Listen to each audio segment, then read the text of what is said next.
How many times have you had somebody say to you, hey, have you got a minute, Bob? Have you got a minute? They don't want a minute. I want you to think about that. I read a poem one time. It said, I have only just a minute, only 60 seconds in it. It was forced upon me. I can't refuse it. I didn't seek it and I didn't choose it, but it's up to me to use it. I must suffer if I lose it, give account if I abuse it. It's only a tiny little minute, but eternity is in it. Well, at any rate, I thought I'm going to put this on a video and I'm just going to share it with everybody. Just this one little part out of the seminar I'm making. I want you to look at this sand timer and I want you to think about your life. The sand in the top of the glass represents the future. The sand in the bottom of the glass represents the past. Now, do you know, we know what's in the past and yet we can't do anything about it. Do you know what the trick is? You don't know how much sand's in the top of the glass. You may think you have a lot, you might only have a little. Then again, you may think you have a little and you might have a lot. When I was a little boy, I was raised by my grandmother. And I don't know, when I was a little gaffer, she was probably 60, but as long as I can remember, Grandma would say, I'll soon be gone, dear, I'll soon be gone. Well, you know, we loved her. She was really an angel of God, but we thought she was never going to go. She lived to be 94 for 30-some years. I'll soon be gone. She didn't think she had much time left. She had 34 years left. Now, about the same time, I had a buddy of mine, Bob Yates. He was just 16. And bang, he ran into the abutment of a bridge and his life was snuffed out. If you had asked him a half hour before how much sand he had left, he would have said at least a half a century. He didn't have a half an hour. See, the trick is we don't know how much sand we have left. The future, we don't know. The past, it's gone. Now, the only thing you can deal with is what's right here, right now. And if you look, the sand is always moving. Now, think of this. You see, I was working on that, and then I was working on a graph I've got here on my computer, and I'm thinking of the time somebody said, hey, have you got a minute? Well, they don't really want a minute. Do you know if you're earning $50,000 a year, a minute's 42 cents? A half hour is $12.50. If we take that ahead a bit, if you're earning $80,000 a year, a minute's 67 cents. Half hour is $20. If you're earning $150,000 a year, got a minute? It costs you $1.25 a minute.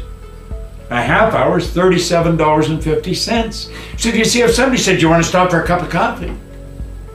Well, if you're earning $250,000 a year, a minute is $2.08. Half hour is $62.50.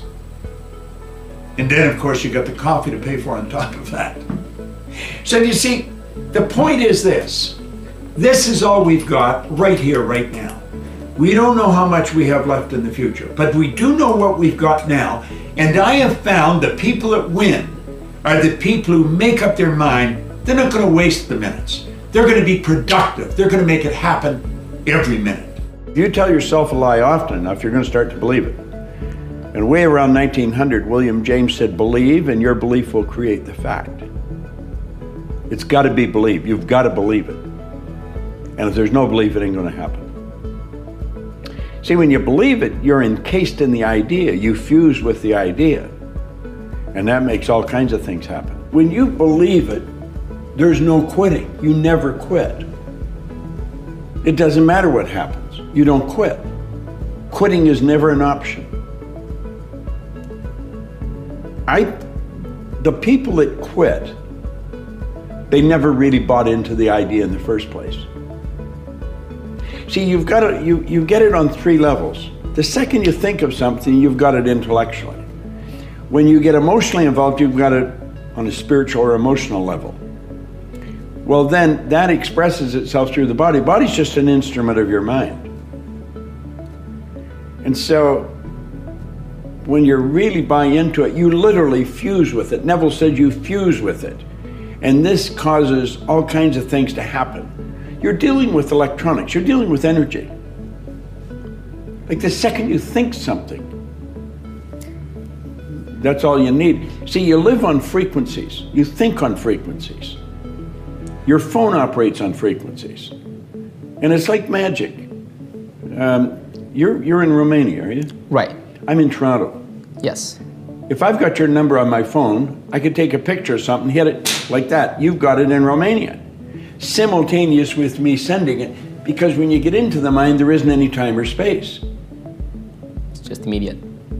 Yeah. Well, you're living on frequencies.